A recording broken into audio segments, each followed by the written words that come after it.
안녕하세요. 아줌마의 책 이야기입니다. 이번 시간에 리뷰할 책은요, 소설입니다. 이제야 언니에게 라는 제목이고요. 작가는 최진영입니다. 2019년 9월에 창비 출판사에서 나왔네요. 이제야 언니에게 라는 제목을 딱 보면 뭔가 편집글일 것 같았어요. 어느 정도 뒤늦었지만 이제서야 언니에게 나는 이런 얘기를 한다, 이런 글을 쓴다, 그런 의미가 담겨 있을 거라고 생각을 했는데요. 책을 지금 다 읽은 생각으로는 좀 달랐습니다. 예상과는. 그래서 동생의 입장에서 언니에게 글을 쓰는 대목은 어디에도 나오지 않습니다. 그럼 이 책은 어떤 책일까요? 지금부터 그 얘기를 조금 해드릴 테니까 이제야 언니에게라는 이 제목이 무슨 뜻일지 한번 생각해 봐 주셨으면 좋겠습니다. 먼저 주인공을 말씀드려야겠네요. 주인공의 이름이 제야입니다. 그래서 저는 처음에 제목하고는 관련 짓지 못하고 언니가 제야고 동생이 제니구나, 이렇게 첫 등장이 제야와 제니 자매가 나오길래 언니에게 어떤 일이 생기고 동생 제니가 언니에게 전하는 말이 뒤에 가면 담겨 있겠구나, 그렇게 생각을 했어요. 근데 좀 달랐다, 그런 얘기입니다. 이 책은 총 3부로 구성이 되어 있는데요. 주인공인 제야에게 고등학생 시절인 이제 2008년도에 어떤 큰 일이 생깁니다. 그래서 그 2008년도의 이야기는 1, 2, 3부에 걸쳐서 중간중간에 삽입되어 있습니다. 2008년 7월 14일 이런 식으로 그 날이 이제 제야의 예정되어 있었던, 예정되지 않았던지 간에 상관없이 어떤 한 사람의 미래가 바뀌는 날인데요. 잊고 싶은 그날의 기억이 책 전체에 걸쳐서 중간중간에 등장을 하고 있다라는 거 먼저 말씀드리고, 그래도 이제 1, 2, 3부로 나누어진 기준이 뭘까 생각해 보니까 1부의 내용은 2002년도부터 시작이 돼요. 그러니까 제야, 제니 자매가 어렸을 때 초등학생 시절부터 해서 성장 과정이 이렇게 나오고요. 그 다음에 2부의 내용이 2008년에 제야에게 일어난 그 사고일까요? 모르겠습니다.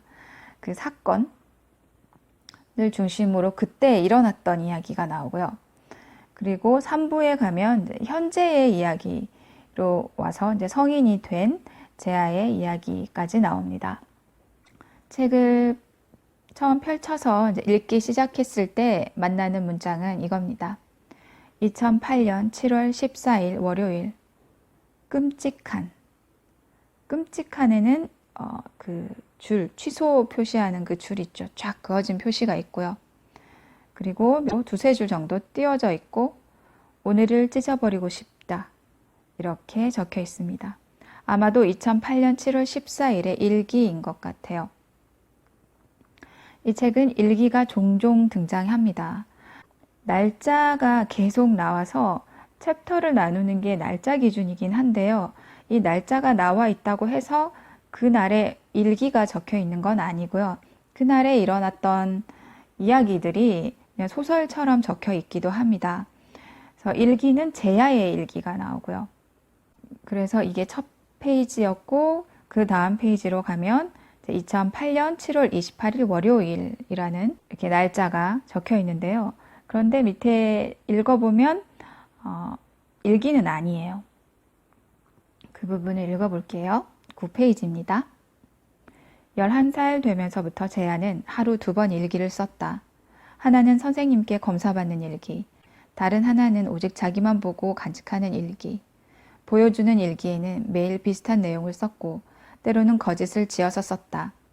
중학생이 된 뒤에는 하루 하나의 일기만 썼다. 노트 서너 장이 넘어갈 만큼 긴 글을 쓴 날도 있고 간신히 날짜만 적은 날도 있다. 아무것도 쓰고 싶지 않은 날에는 아무것도 쓰고 싶지 않다고 썼다. 노트 한 권을 다 채우면 신문지로 감싸서 책장 깊이 숨겼다. 중학교 졸업할 무렵 그동안 쓴 일기를 다 꺼냈더니 20권이 넘었다. 이걸 어쩌지 고민하다가 마당에서 태웠다. 일기장을 태운 날도 일기를 썼다. 어차피 태울 거 뭐하러 써? 제니가 물었다. 어차피 죽을 거 뭐하러 사니? 제야가 대답했다. 제야에게는 그런 시간이 필요했다. 하루를 묻는 시간, 가만히 앉아서 글자의 일상을 가두는 시간이. 이 날의 이야기가 2008년 7월 28일이니까요. 그 찢어버리고 싶었던 끔찍한 일이 있었던 일로부터 14일째 되는 날입니다. 그리고 여기서부터 다시 더 과거로 갑니다. 초등학교 때 무렵으로. 전체적으로 이 책이 뭘 이야기하고 있는지 궁금하실 텐데요. 제아에게 일어나는 끔찍한 일은 강간입니다. 고등학생 시절에 일어난 강간 또는 성폭행이라고 하는데, 이런 일은 가해자와 피해자가 분명하게 존재하는 사건이죠. 그럼에도 이런 사건을 대하는 주변 사람들의 태도가 어떠한지 이 책에서 아주 적나라하게 보여주고 있습니다. 그리고 그런 일이 일어나면 왜 피해자가 가해자처럼 숨어야 하는지, 왜 피해자를 탓하는 사람들이 그다지도 많은지, 그거에 대해서는 평소에도 너무나 답답하게 생각하고 있었고요. 저 개인적으로 이해가 안 되는 부분이기도 해요. 왜 이 사회는 가해자의 미래가 망쳐지는 거, 그런 거에는 아주 안타까워하고 관대하고, 피해자 입장에서는 생각해 주지 않아요. 저의 개인적인 생각이긴 하지만 이런 문제를 깊이 파헤치고 인식을 바꾸고 그렇게 하지 않는 한 우리나라 출생률은 안 올라갈 것 같아요.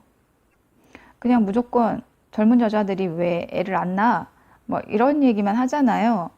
그러니까 그 원인이 뭐 애를 낳아서 키우는 게 뭐 돈이 많이 들고 부부들한테 지원이 없고 이런 것만 생각하는 것 같은데, 사실은 여성이 살아가기에 너무 무서운 나라거든요.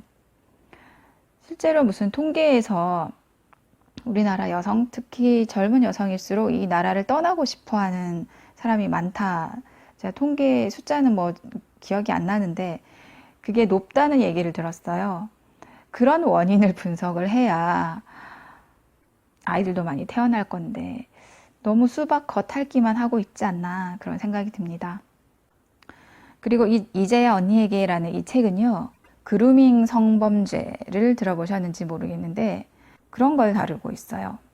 그루밍이라는 게 어린아이를 이렇게 키우듯이 가까이 있는, 믿을 수 있는 어른이 되어주는 거예요, 내가. 아직은 판단력이 그렇게 없는데 오히려 그걸 이용하는 거예요. 내가 옆에 있는 믿을 만한 어른, 그 미성년자가 좋아할 만한 어른이 되어서 옆에 있다가 어느 순간 그 대상을, 그 아이를 성적으로 착취하는 거죠.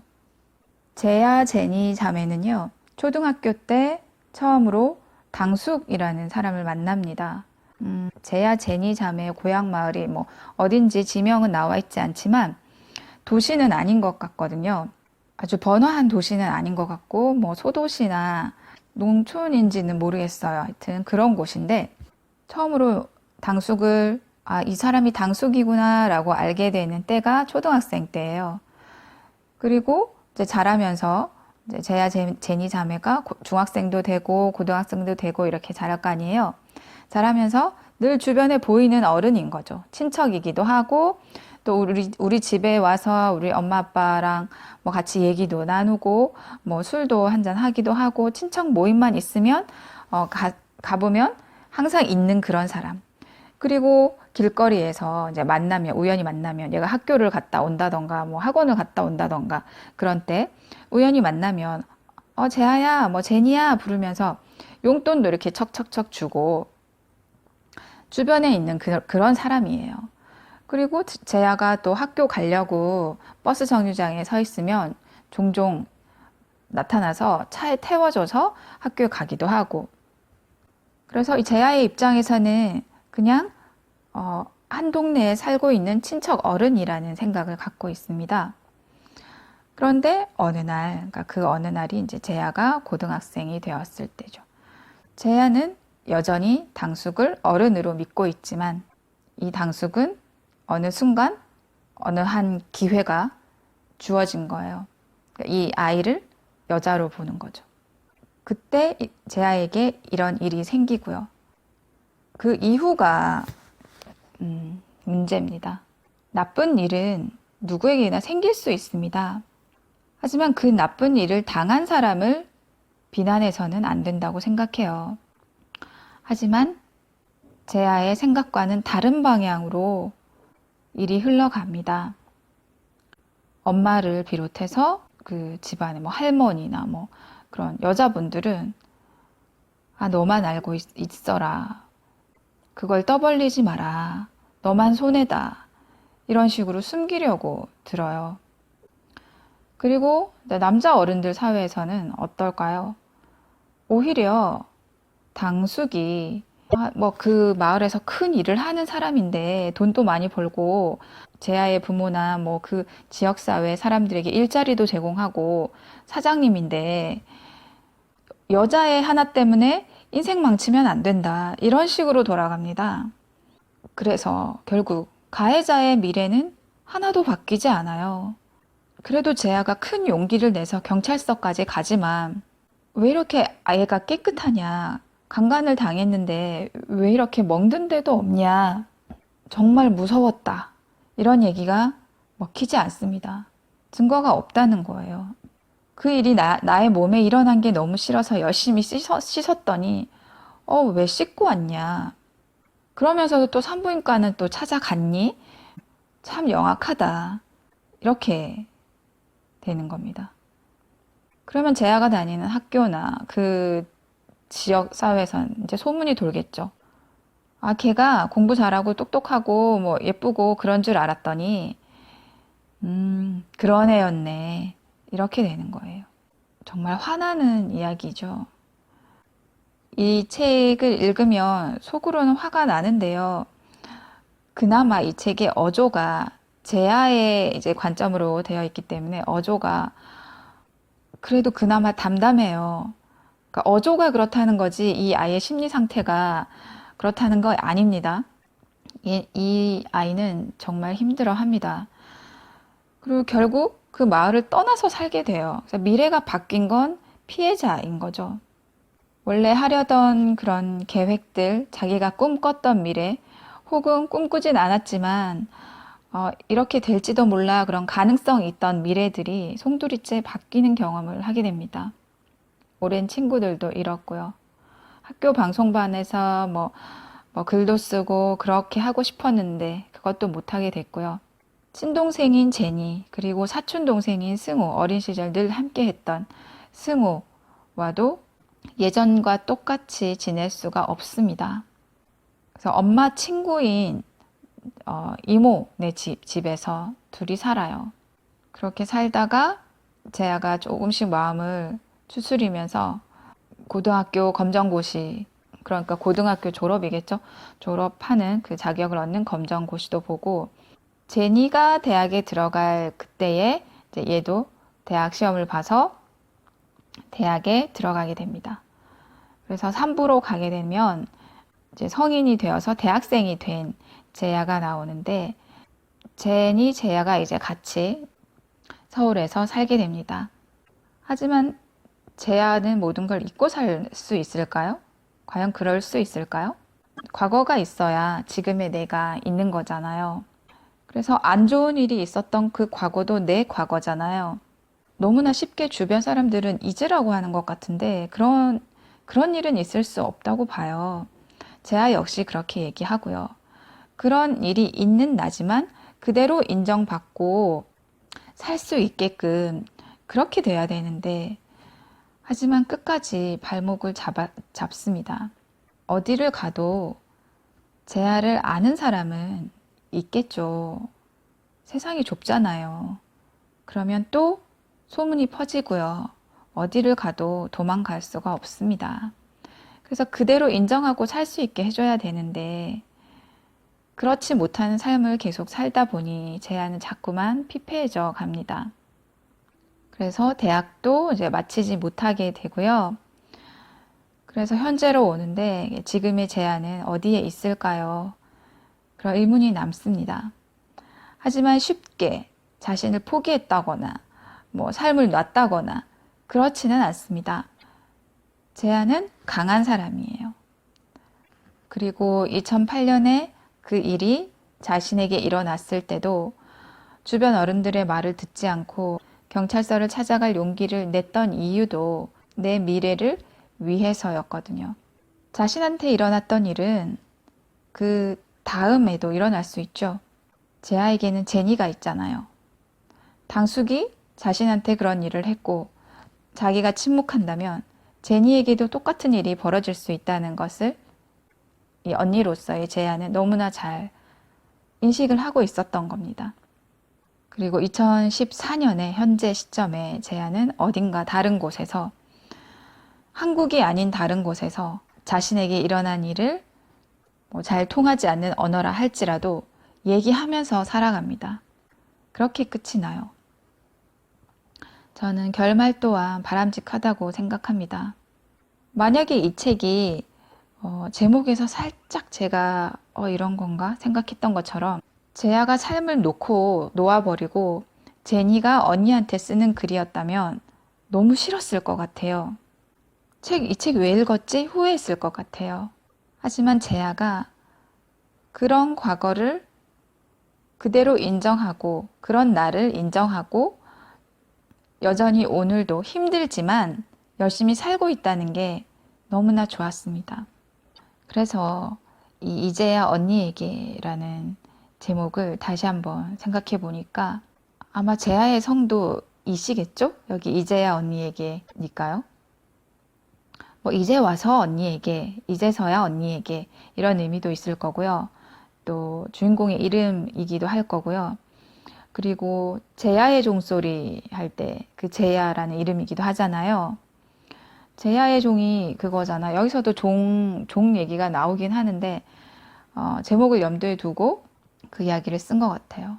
그러니까 어제의 나를 끝내고, 그런데 끝낸다는 게 잊는다는 건 아니에요. 어제의 나는 어제의 나로 그걸 인정하고 또 오늘의 나로 넘어오는 거죠. 그래서 다시 한번 이제 이 제목을 제가 생각해 봤는데, 과거의 제아가 지금의 제아에게 쓰는 이야기일 수도 있다고 생각해요. 이 책의 맨 끝에는요, 제아가 동생 제니에게 쓰는 편지가 나옵니다. 그러니까 오히려 동생에게 쓰는 편지가 있는 거죠.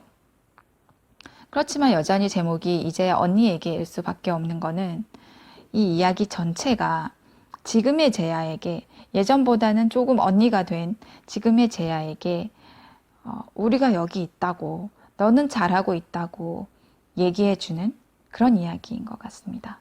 제가 책을 아까 초반만 읽어드리고 안 읽어드렸는데요. 뒷부분에 두 군데 정도 읽어드릴게요.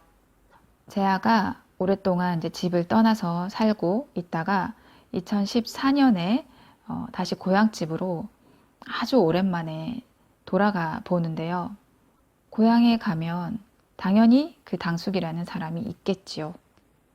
그 당숙은 여전히 사업도 잘하고 있고 돈도 잘 벌고 있고 그 지역에서 인정받고 있고 그리고 결혼도 했고 아기도 낳았고요. 자, 그런 모습을 보는 나의 마음, 제아의 마음은 어떨지 2014년 9월 9일 화요일 제아의 일기를 읽어보도록 하겠습니다. 6년 만에 집, 내 방은 창고가 되었다. 엄마 아빠도 어느 정도는 내 탓이라고 생각하는 거겠지. 내 딸이 부족하고 못나서 제대로 키우지를 못해서. 근데 그렇게 나쁜 애는 아니고 철이 없어서. 사춘기 때라 그랬는데 지금은 잘 컸다고. 다 지난 일이라고. 그런 얘기를 하면서 눈치려는 거겠지. 그를 봤다. 그는 사람들 속에 있었다. 아기를 안고 있었다. 그는 보호받는 것 같았다. 그는 웃었다. 아기를 안고서 웃었다. 빛나는 듯 보였다. 그는 빛 속에 있었다. 그는 마땅히 거기 있어야 하는 사람 같았고 나는 있으면 안 되는 곳에 있는 것만 같았다. 사람들은 아무 일도 없었다는 듯 나를 대했다. 아니다. 없는 사람 취급했다. 생각해보면 어릴 때도 나는 없는 사람이었지. 그때는 정말 아무도 내게 관심 없었고 지금은 관심 없는 척하는 거지. 그 사이 내겐 요상한 능력이 생겨버렸다. 나는 눈빛을 읽을 줄 안다. 지난 사흘간 사람들이 눈빛으로 하는 말을 다 읽었다. 내 미래 따위 걱정하지 마. 걱정인 척 저주하지 마. 키키 묵은 당신들 미래나 걱정하라고. 누구네 아들은 얼마를 벌고 누구네 딸은 얼마짜리 집에 살고 그 집 아들이 세무사가 되었고 저 집 딸이 억대 연봉을 받는다던데. 우리 사위가 이번에 중국에서 대박이 나서 내 딸은 명절마다 금팔찌 금시계 명품 가방, 우리 손자는 그 어렵다는 시험에 합격했으니 이제 여자가 줄줄 따라붙을 텐데 그 집 아들은 언제 정신을 차리려고. 그래도 남자가 한번 맘을 먹었으면 받쳐주는 게 없잖아.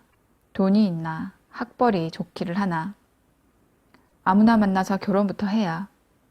여자의 공부를 많이 시키면 눈만 높아져서 여자 나이 30 넘으면 듣고 있자니 미쳐버릴 것 같았다. 자랑 아니면 비난뿐인 대화. 당신들은 당신들 삶을 어떻게 생각하는지 묻고 싶었다. 자식 말고 당신 인생은 어디 있지? 내 얘기도 그런 식으로 하겠지. 노가리 땅콩 씹듯 심심풀이로 난도질하겠지. 그렇게 할 말들이 없나? 공허한 인생들. 나는 내 인생 최대 불행이 강간당한 거라고 생각했는데 아니다. 내 인생 최대 불행은 이런 세상에 이런 사람들 틈에 태어난 거다.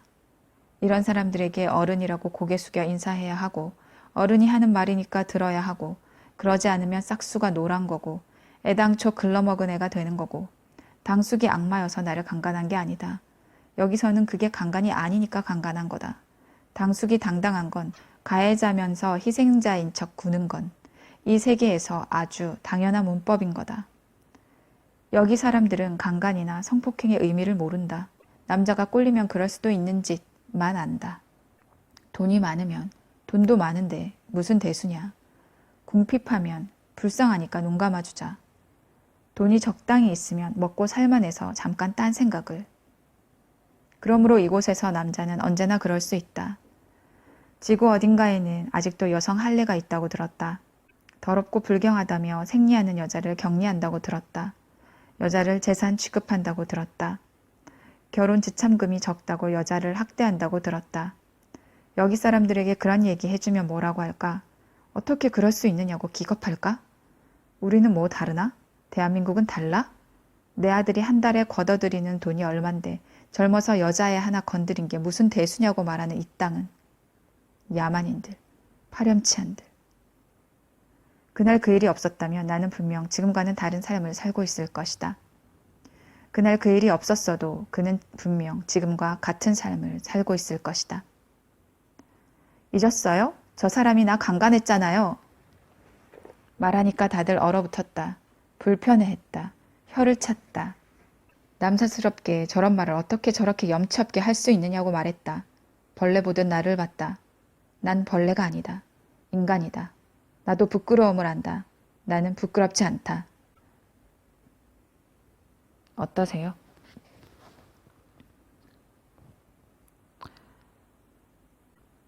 무거운 내용이라고 피할 수만 있는 건 아니라고 생각합니다. 내 마음이 불편해진다고 해서 피해서는 안 되는 이야기도 있다고 생각합니다.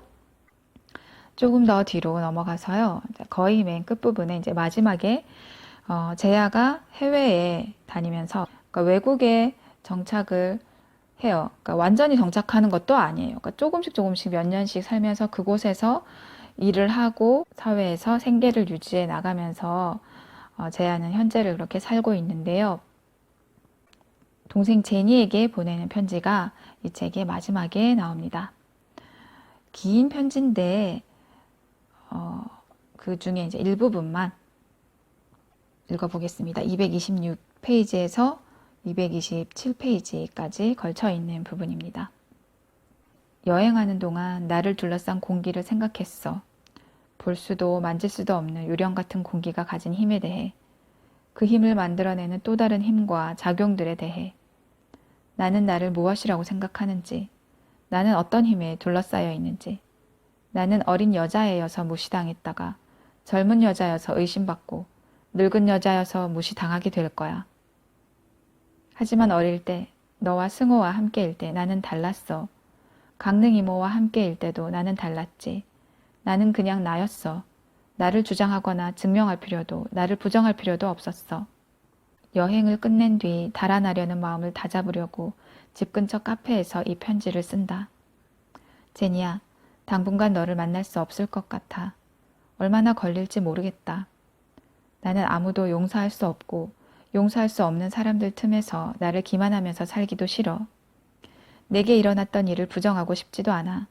그러면 그의 죄도 지워질 테고 지금의 나도 뒤엉켜버리니까. 하지만 제니야, 널 보면, 승우를 보면 없던 일로 만들고 싶은 마음이 자꾸 생긴다.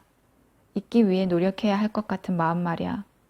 나만 잊고 나만 괜찮아지면 우리 모두 다 좋아질 것 같아서 예전처럼 잘 지낼 수 있을 것 같아서. 그런데 나는 왜 그러지를 못하나. 이상한 죄책감이 차고 단단한 눈처럼 차곡차곡 쌓이는 거야. 쌓인 채로 얼어붙어 나를 묻어버리는 거야. 나는 나로 살기 위해 내게 소중한 것들도 같이 내려놓기로 했어.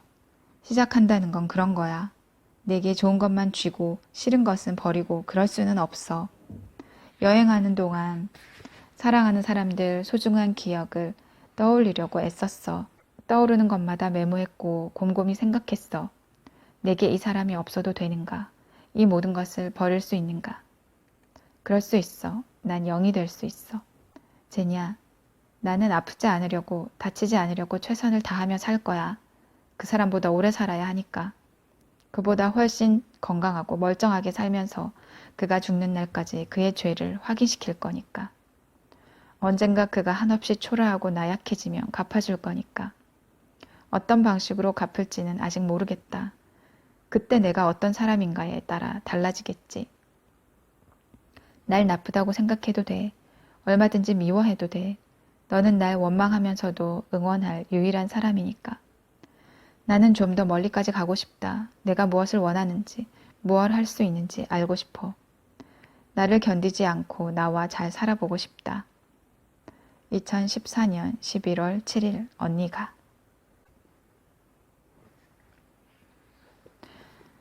네, 이 뒤에는 추신이 붙어 있습니다. 추신의 내용은요. 성범죄를 당했을 때 어떻게 행동해야 하는지 요령이에요. 몸을 씻지 말고 바로 병원에 가고 경찰서를 가고 그날 입었던 속옷을 빨지 말고 그런 것들요. 삶의 용기를 내는 그런 편지를 쓰면서 추신으로 여동생에게 이런 자기가 알지 못해서 그 어떤 증거도 될 수 없었던 그 경험으로 알게 된 이야기를 이렇게 여동생에게 남기는 심정은 어떤 걸지 여러분 상상이 가십니까? 네, 오늘의 책은 최진영 작가의 이제야 언니에게 였습니다. 고개 돌려서 보지 않으려고 하면 안 볼 수는 있겠죠. 하지만 안 보인다고 해서 내가 보지 못했다고 해서 존재하지 않는 건 아니겠죠. 네, 리뷰 여기서 마치겠습니다. 고맙습니다.